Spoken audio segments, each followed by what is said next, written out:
Most of us are law-abiding citizens, I think. At least we try to be.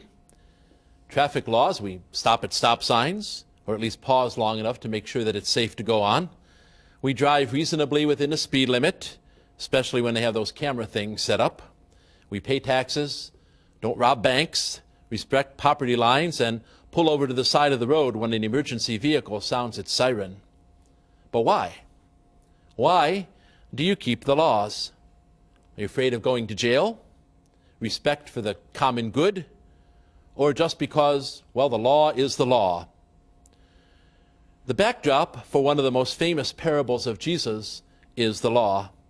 Not the civil code, the traffic laws and those kinds of things that I was just talking about, but religious law. The law as given to the people of Israel by God through Moses, the Ten Commandments, and all of the other laws that governed the daily lives of the Jewish people. This law, these laws, were not about crime and punishment. These laws were only indirectly concerned with keeping order in society. The commandments were not enforced by the police, the army, or the government. That's because this law was really only about one thing: love. The law of Moses was an expression of the relationship that God had with his chosen people. At its most simple, it was this: I will be your God, and you will be my people. Everything else was commentary, specific applications of this loving relationship to the daily life of the people, so that in any situation, in every time, in every place, the people would remember who they were and would always act out of that relationship that they had with God. That's what religious law is about. It's about relationships, a relationship with God that is all-consuming, and a relationship with every other human being that is all-inclusive. These are the laws of love, and we keep them only out of love, not out of fear, not out of blind obedience, certainly not out of habit, but rather by choice. Simply put, we keep God's commandments because we are in love with God, and we know that God is in love with us.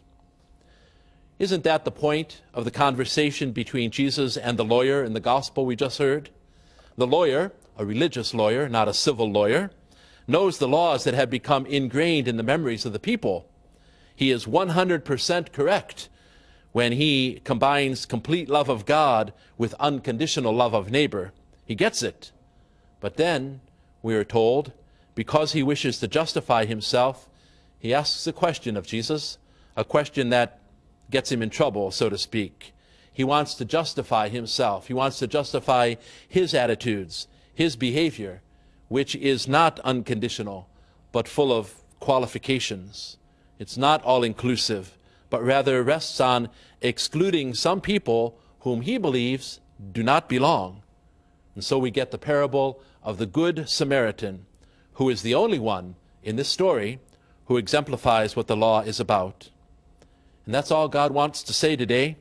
As Moses said to the people of Israel a long time ago, this isn't difficult.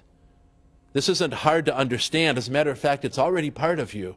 It's already living in your heart. All you have to do is follow it. This is not about keeping rules or not breaking laws.